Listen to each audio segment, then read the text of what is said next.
I was asked tonight about a motive for all of the violence today. I know one of the big questions that will come up repeatedly is this terrorism? And I am still not willing to say that we know that for sure. We are definitely making some movements that it is a possibility. We are making some adjustments to our investigation. It is a possibility, but we don't know that yet.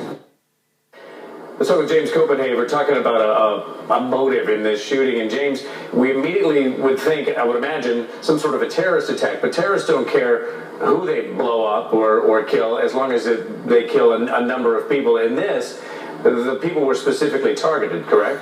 Absolutely, and I think the red flags that should be going up is it's a governmental building, they were multiple people having a Christmas party, and it was sort of off the grid, if you will. It wasn't in a mainstream area on a common area of the street. Yeah, and when you say, though, that it's not terrorist because they don't care who that it's organized, or maybe it's a disgruntled employee, but it was so well organized and it involved more than one person. That's unusual in and of itself.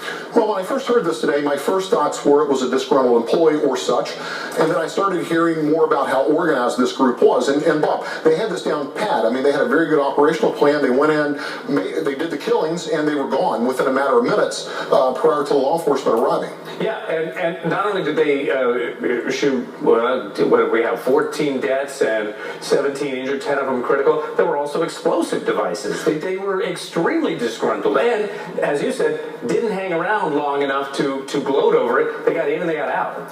Which, it goes back to my main concern. I mean, the climate is horrible right now for us being under attack. I mean, that's in the news every day.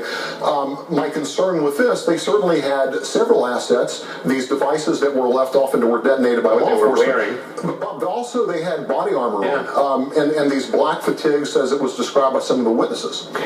Exactly. And when you talk about someone who may be disgruntled, who goes in and really wants to just shoot up the place, you start thinking they're a little off, they're not thinking. But these people seemingly clearly wanted to get away with this. Well, if we go back in past history, we've all educated ourselves and we've seen these mass shootings. It's always almost a lone wolf, if you will. It's not multiple shooters or multiple people going in and killing these people. So once again, it's kind of who are they? What is their true motive? The only thing that sticks out in the presser they had earlier, the FBI guy had indicated that they haven't ruled out terrorism, but he didn't confirm it was terrorism. So I'm absolutely sure trying to put the facts together themselves as we speak. Yeah, I was just going to ask you that. They didn't rule out terrorism because they don't really know what to call it at this point. Probably the same thoughts that are going through our head. We're going to have to come up with a new category for this shooting. Well, unfortunately, it's become the new norm. And I had a friend of mine message me today. His 13-year-old daughter came home from school, and she just wanted to know what school it was. So we're all up to our ears in this, but we just need to figure out a way to stop it. Okay. James Copenhaver, good to talk to you. Thank you.